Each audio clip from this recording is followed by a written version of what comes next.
You're about to walk into Best Buy, Target, or scroll through Amazon thinking all TVs are basically the same, right? Big screen, small price, looks good on paper, done deal. But here's the truth. No salesman or tech company will tell you. The TV industry is rigged. These brands aren't competing for your satisfaction. They're competing for your attention. And they've mastered the art of looking premium while cutting corners in silence. Those shiny 4K Ultra HD logos. Half the time they're covering panels that can barely hit standard brightness after 6 months. The smooth, futuristic menus you see in the showroom. Sluggish, ad-filled nightmares once you plug them in at home. I've spent over a decade testing, repairing, and reviewing TVs, and I can tell you some of the most popular brands are quietly ripping you off. So today, we're ranking 12 major TV brands from absolute worst to surprisingly best. Some will make you nod, others will make you angry, and one will change the way you shop forever. Stick around because before this video ends, you'll know exactly which TVs deserve your money and which ones deserve to stay on the shelf. Welcome to NextGen Picks, the only ranking that's not sponsored, not sugar-coated, and definitely not afraid to name names. Starting at rock bottom, we've got Roku TV, the perfect example of what happens when a great idea gets stretched way too thin. Now, don't get me wrong, Roku software is one of the best streaming platforms ever made. It's simple, intuitive, and anyone's grandma can use it without calling for tech support. But here's the catch. Roku doesn't actually build TVs. They just rent their name to whoever's willing to churn out cheap panels, fast enough to fill store shelves. That means your Roku TV could be made by TCL, Hisense, ON, or some random factory that also makes toaster ovens. There's no consistency, and that's a nightmare for reliability. I had a friend who bragged about his 55-inch Roku TV he snagged for $200 during Black Friday. Looked good for a few months until the flickering started. First, it was a corner glitch. Then, a full half of the screen went disco mode. The so-called smart system began freezing. Apps crashed midstream, and the colors looked like a bad Instagram filter. This is the danger of software-first products built with bargain bin hardware. Roku's interface is fine, but when it's strapped to a low-grade panel and powered by a weak chip, it's like putting a Ferrari engine on a go-kart frame. It runs for a while. Verdict: Roku TVs are for one-year buyers. Perfect if you just need something that streams, but if you value picture quality, durability, or even basic consistency, run. You're not saving money. You're just buying regret with a remote. Coming in at number 11 is Insignia, Best Buy's homegrown brand that feels like it was built in the store's storage room. Between sales. Let's be honest, Insignia exists for one reason, to make you think you're saving money. It's the store brand cereal of televisions. It looks the part, it fills the shelf, and it gets the job done, just not well enough to remember. The build quality feels fragile. The casing flexes like cardboard, and the panel looks fine in a bright room until you dim the lights. Then suddenly, you're staring at a gray haze that's supposed to be black. And the colors, let's just say they have creative freedom. Reds look orange, blues fade to purple, and skin tones always look like everyone's slightly seasick. One of my subscribers bought a 43-inch Insignia for his dorm. Day one. He was thrilled. Netflix, YouTube, smooth sailing. Day 60. A thin green line appeared down the center of the screen. By mid-semester, it multiplied. He brought it back to Best Buy and got the classic "that's normal wear and tear" response. Right? Because screens that self-destruct after one semester are totally normal. The problem is consistency, or the lack of it. Some Insignias survive a year or two without complaint, while others die faster than a first-generation Fire Stick.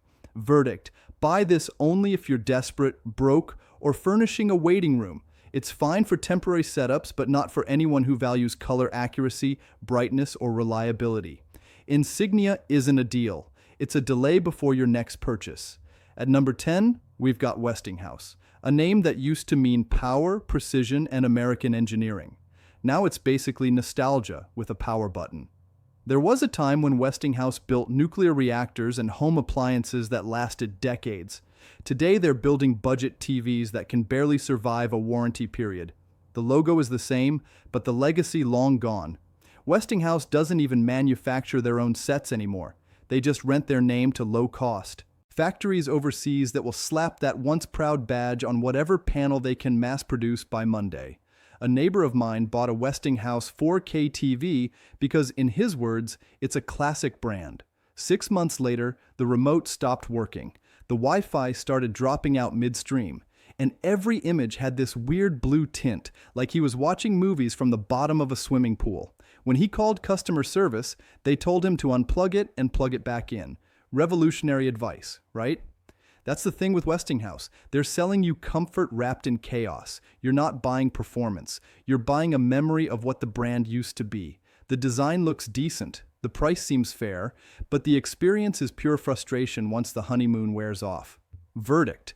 The name might look good on the box, but what's inside doesn't live up to the label. Westinghouse is a museum piece masquerading as a modern product. If you value your sanity, let nostalgia stay in the past, where Westinghouse truly belongs. Sliding into number 9, we've got Element, the brand that proves being basic isn't always bad, but it sure isn't exciting either. Element TVs are like that plain cheeseburger from a gas station. Technically, it's food. It fills you up, but it's never something you crave or recommend. That's exactly how Element operates in the TV world, doing the bare minimum just to exist. You'll usually find Element TVs sitting quietly in the corner of a small electronics store or stacked on the bottom shelf of a Walmart aisle right next to the clearance soundbars. The box says 4K, HDR, and Smart TV, but in reality, those features are more decorative than functional. The brightness is underwhelming, the colors look washed out, and the contrast is flatter than a day-old soda. Watching a movie feels less like cinematic immersion and more like peeking through a frosted window. And the so-called smart features, let's just say you'll spend more time waiting for Netflix to load than actually watching Netflix. To be fair, Element doesn't pretend to be premium. They're not out here flexing AI processors or quantum color engines. They know their audience. People who just want a cheap screen that turns on and displays something. For that alone, they serve a purpose. But if you care about clarity, brightness, or realism, Element isn't your match. It's a TV that does the job, barely, and then quietly reminds you why it was the cheapest box on the shelf. Verdict. If you just need a screen that plays moving pictures, Element will do. But if you want a TV that feels alive, skip it. Life's too short for good enough. Landing at number 8 is Sharp. And this one hurts because there was a time when that name actually meant something. Back in the day, Sharp was a titan. They built some of the most reliable, color-accurate TVs money could buy. If you grew up in the 2000s, your parents probably had a Sharp that lasted longer than their marriage. But the Sharp of today, that's not the same company. Sharp's TV division has been sold, resold, and rebranded more times than you can count. The sets sitting on shelves now are mostly produced by Hisense. Yes, the same company that builds budget TVs, just wearing Sharp's old badge for nostalgia. It's like your favorite restaurant getting bought out by a fast food chain. The name's still there, but the soul's long gone. Now, the picture quality, it's fine. Not terrible, not impressive, just fine. Colors are a little soft. Blacks look more dark gray than deep. And the brightness can't compete with anything above mid-tier. You won't hate it, but you definitely won't be bragging about it either. I knew a customer who bought a Sharp Roku TV because she trusted the brand's legacy. 3 years later, it still works, but the image looks dull, like someone turned down the saturation and never turned it back up. It's functional, but forgettable. Verdict. Buy it if you stumble on a huge discount, but don't expect the Sharp of your childhood. What used to be a symbol of precision has become a ghost of its own legacy. All name, no edge. At number 7, we've got Hisense, the brand that wants to be Samsung on a student budget. Hisense is that friend who shows up to a black tie event wearing a knockoff designer suit. From a distance, they look the part, but get a little closer and you start noticing the stitching. Here's the truth. Has made serious strides in the last few years. Their OLED and QLED TVs deliver brightness and color accuracy that punch way above their price point. Some of their models even rival big players like Samsung and Sony, at least on day one. The problem? Consistency. Hisense's biggest strength, innovation at low prices, is also its Achilles heel. The quality control is all over the map. You might unbox a TV that's absolutely stunning, or one that looks like it came from the clearance aisle of a warehouse sale. It's a gamble, and not everyone wins. A friend of mine bought a 65-inch Hisense OLED for around $600. 2 years later, he still swears by it. But every few weeks, the menus freeze, the remote disconnects, and he's forced to hard reset just to keep streaming. It's the definition of great when it works. To their credit, Hisense is trying. They're innovating, they're improving, and they're pushing features that used to cost double. But it's that unpredictability that keeps them stuck in the middle. 1 foot in budget, 1 foot in premium, unsure where they really belong. Verdict: Hisense is a solid pick for risk-takers who crave high specs at half the price. But remember, every Hisense purchase is a roll of the dice. You could hit jackpot or you could hit reset. At number 6, we've got TCL, the brand that went from unknown import to full-blown industry disruptor in less than a decade. TCL isn't just competing anymore. It's swinging at giants like Samsung and LG with prices that make you double-check the tag. Let's be real. TCL has become the go-to brand for anyone who wants premium features without premium prices. Their 6 Series and 8 Series models deliver genuine QLED panels, full-array local dimming, and HDR that actually pops instead of pretending to. For under $1,000, you're getting tech that used to cost double. But here's the thing, TCL is both hero and villain in its own story. When you get a good unit, it's phenomenal. Crisp colors, smooth motion, vibrant brightness, everything you could ask for. But when you get a bad one, welcome to frustration. Clouding, dead pixels, software crashes, random reboots. It's a roulette wheel every time you hit buy. I've had customers message me saying their TCL 6 Series outperformed their old Samsung.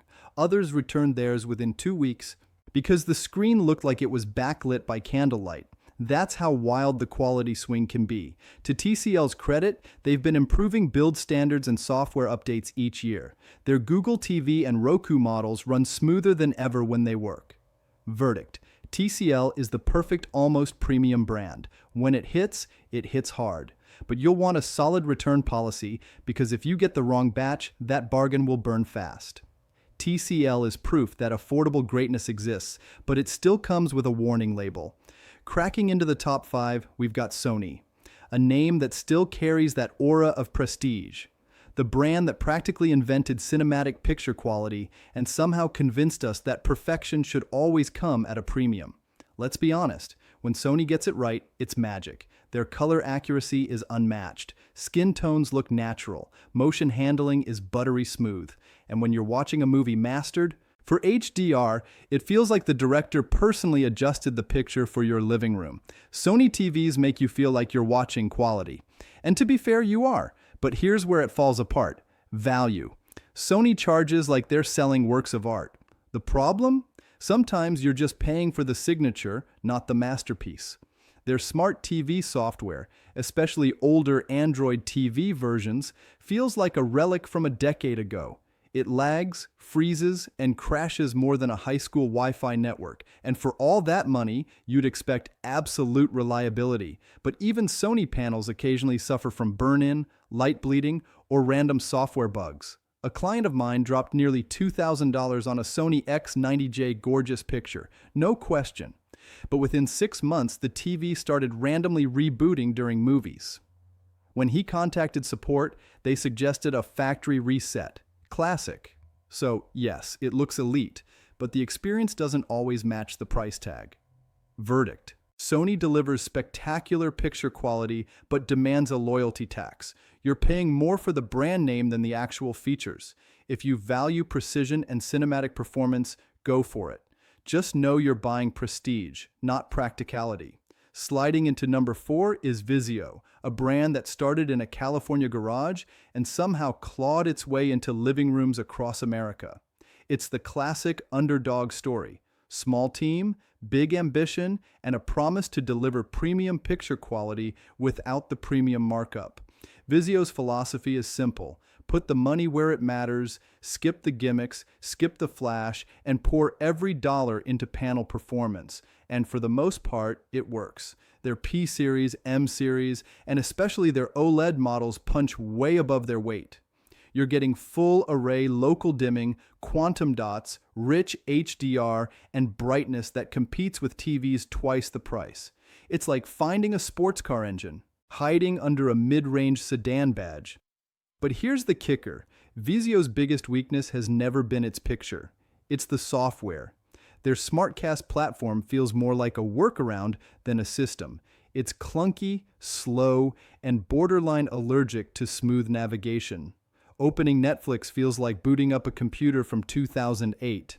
Most users end up ditching SmartCast altogether and plugging in a Roku Fire Stick or Apple TV just to make life easier. I recommended a Vizio P series to a client torn between that and a Samsung QLED.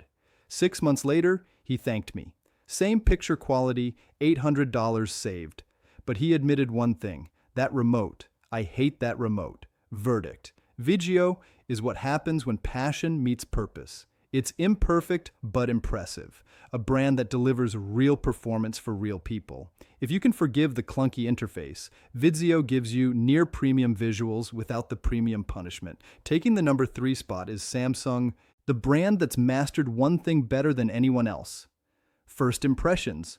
Walk into any store and you'll see what I mean. Those bright, saturated displays practically leap off the wall. It's visual fireworks. Color so punchy it makes every other TV beside it look tired. Samsung knows exactly how to make you fall in love at first sight. And credit where it's due, their QLED and Neo QLED panels are stunning. You get brilliant brightness, razor-sharp detail, and HDR that feels explosive. Their Tizen Smart platform is sleek and surprisingly easy to navigate. And for gamers, Samsung's low latency modes and high refresh rates are the real deal. On paper and in the showroom, Samsung is unstoppable. But here's the catch. What you see in store isn't always what you get at home. Samsung's obsession with brightness and color saturation leads to overprocessing. Skin tones look sunburned, grass glows neon, and movies that were shot to feel cinematic end up looking like soap operas. It's beautiful, but not natural. And let's not forget the ads. Yes, ads built right into your smart TV menu. Nothing kills premium experience faster than your $1,500 television trying to sell you detergent between movies. A friend bought the Samsung Q8C and called it the best TV I've ever owned until it started pushing auto updates that changed his picture settings every week. Every time he fixed it, Samsung optimized it again. Verdict: Samsung builds brilliant TVs, no doubt, but their relentless pursuit of brightness, ads, and AI optimization makes them feel more like marketers than movie lovers. Amazing hardware, but software that can't stop showing off. At number 2, we've got LG, the brand that didn't just change the TV game, it rewrote the rulebook. Let's not sugarcoat it. LG's OLED technology is the gold standard. Perfect blacks, infinite contrasts, stunning color accuracy. It's like looking through a window instead of at a screen. Movies, games, live sports, everything looks alive, effortless, and almost surreal. The viewing angle's flawless. The motion clarity silky smooth. And that web OS interface, clean, colorful, and surprisingly intuitive. LG's Magic Remote takes a minute to get used to, but once you do, it feels like pointing a laser wand at your entertainment. You can see why content creators, gamers, and home theater purists swear by LG. But, and this is a big but, perfection comes at a price. And I don't just mean the tag on the box. OLED panels are beautiful, but fragile. Leave a static image on the screen for too long and you risk burn-in, a ghost image that never leaves. LG has added protections over the years, but the fear still lingers. And while most LG TVs last years, some unlucky owners report banding, uniformity issues, or fading brightness after just a couple of seasons. I had a client who called his LGC2 the best TV he's ever owned until a faint logo shadow from ESPN started haunting every show he watched. It's still perfect, he told me. I just can't unsee it. Verdict: LG delivers cinematic perfection when everything goes right. When it doesn't, that same perfection becomes its biggest weakness. Still, if you want the most beautiful picture money can buy, LG is where the magic lives. Taking the crown at number 1 is Panasonic. The quiet legend that everyone forgot still makes TVs, yet consistently outperforms the big names that never stop shouting. While most brands are busy chasing flash, oversaturated colors, extreme brightness, endless AI picture modes, Panasonic stays focused on what actually matters: accuracy. Their philosophy isn't about showing off, it's about showing truth. What you see on a Panasonic screen is what the filmmaker intended. Nothing more, nothing less. Their OLED and LZ series models are the definition of professional precision. The color science is so refined that Hollywood studios literally use Panasonic reference monitors for grading blockbuster films. Skin tones look human, shadows stay detailed, and contrast feels deep without drowning the picture in artificial shine. This is cinema, not salesmanship. And then there's the build quality. OLED, unmistakably Japanese. Panasonic doesn't play the short game. They build TVs meant to last a decade. The design is clean, understated, almost minimalist, but you can feel the craftsmanship the second you touch the frame. These things aren't made to impress on day one. They're made to impress 10 years later. Here's the catch: they're hard to find. Panasonic pulled back from the US market years ago, focusing more on Europe and Asia, regions that still value picture fidelity over showroom brightness. But if you can track one down, you're buying a masterpiece. Verdict: Panasonic is the best TV brand most people overlook. It's not trendy, it's not flashy, it's just quietly excellent. While others chase your attention, Panasonic earns your trust. And in the chaos of modern tech hype, that's the rarest feature of all. All right, let's wrap this up. Now that we've gone through the top 12 TV brands of 2025, here's the truth. Not all screens are created equal. Some brands are built for longevity, others for marketing, and a few are just here to cash in before you figure it out. Let's make it simple. Brands to avoid at all costs: Roku TV, Insignia, and Westinghouse. These are the textbook definition of false economy. They look cheap, they are cheap, and they'll remind you of that every time the screen freezes or the colors fade. You're not saving money, you're buying time until the next replacement. Budget survivors: Element, Sharp, and Hisense. Not disasters, but not dependable either. If you're shopping for a dorm, guest room, or a quick fix, they'll do. Just know that reliability isn't part of the package. The middle ground champions: TCL, Sony, and Vizio. These are where smart money starts to make sense. TCL gives you performance for the price, Sony gives you polish with a premium, and Vizio gives you near flagship picture quality without the brand name tax. Each comes with quirks, but they deliver where it counts. The premium tier: Samsung, LG, and Panasonic, the top of the mountain. Samsung delivers spectacle, LG delivers perfection, and Panasonic delivers truth. These are the brands for people who care about picture integrity, consistency, and craftsmanship, not gimmicks. So here's the bottom line. Don't fall for marketing buzzwords or AI-enhanced nonsense. The difference between a cheap TV and a great one isn't in the sticker specs. It's in how long it stays great after you buy it. If this breakdown saved you from wasting your money, do me one favor. Hit that like button, drop a comment with your TV horror stories, and subscribe to NextGen Picks because we're just getting started. Next up, I'm exposing the so-called smart sound bars that are secretly dumber than ever. And you won't believe which brand tops that list. This is NextGen Picks, where hype gets humbled and the truth always wins.